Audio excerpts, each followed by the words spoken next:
obviously, the big story this week is the Hunter Biden gun conviction. And we're going to talk about that a little later in the show with some of my expert guests. So I don't want to spend too much time on it here, except to say this.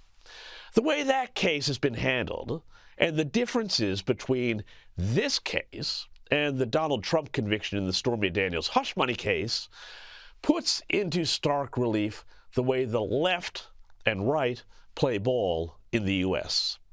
Look, on the one hand, you've got Trump, a man who pretty creditably portrays himself as a victim of the system.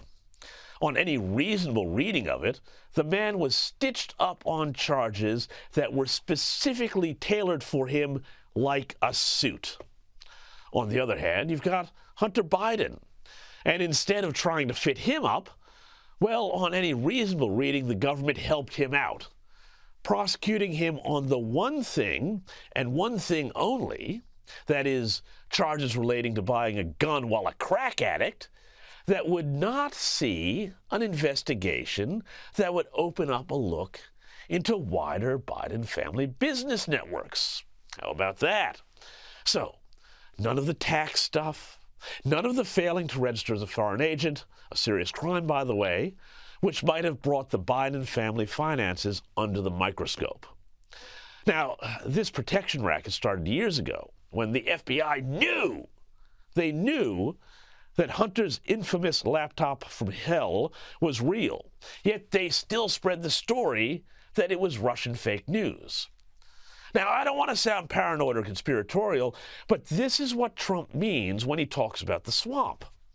In both cases, the Trump case and the Hunter case, the headline message is, oh, the system worked.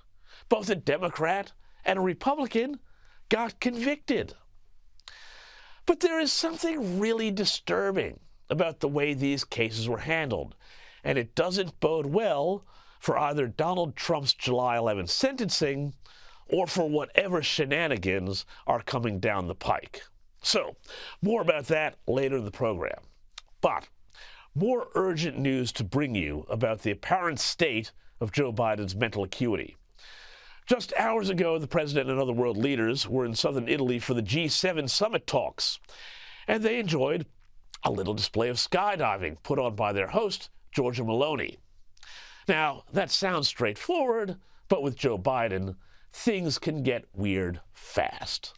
Have a look at this and watch the way other world leaders jump in to save Biden and act like what he's doing here is perfectly normal. There's Ursula von der Leyen, there's Macron, there's Rishi Sunak, there's Meloni wrangling him back into line. No, no, no, it's all good, Mr. President. Just look this way, perfectly normal. Yep, chuck on those sunnies. I mean, I'm sorry, the G7 is looking now less like a group of leaders of major industrialized economies than it is like a dysfunctional family where everyone just agrees to cover for their fading family member rather than admit there's a problem. Now, I bring this up not just to highlight the president's decline, which is real and important, but because how this is managed is crucial to the rapidly accelerating 2024 presidential campaign.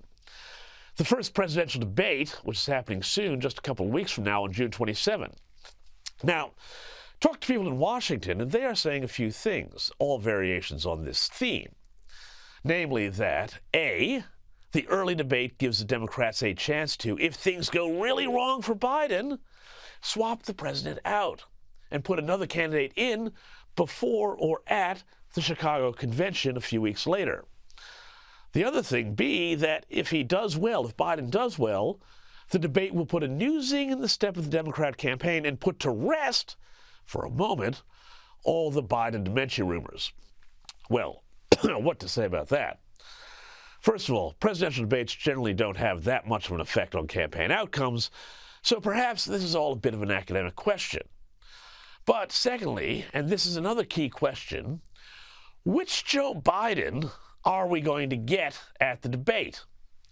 Look, if the president's got neurological issues, there are ways his doctors can help him get through set pieces.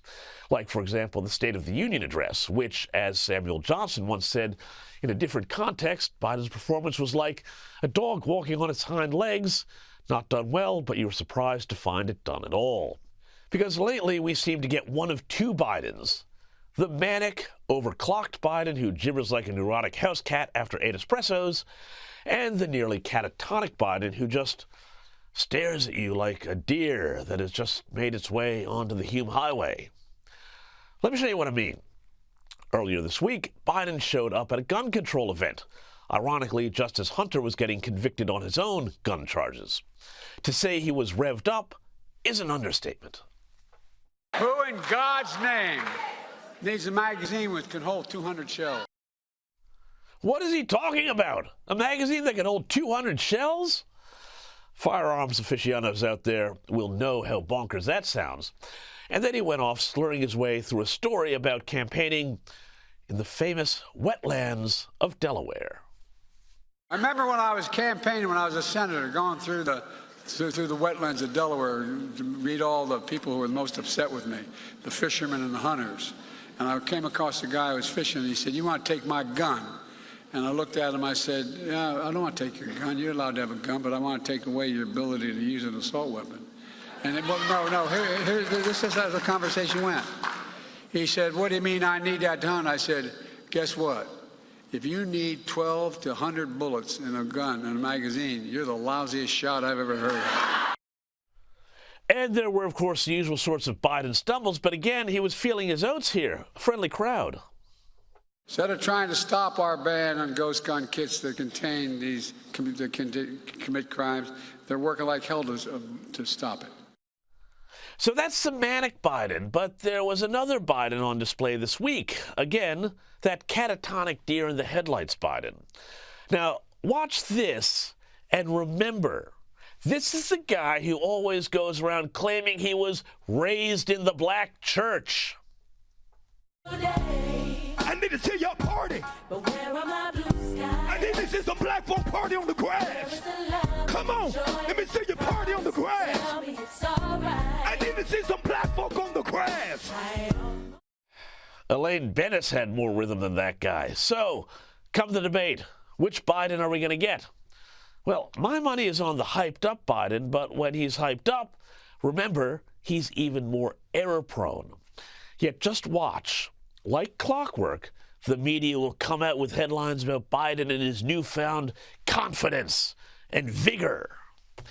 You won't fall for it, I know that. And you know what? I doubt the American voters will either.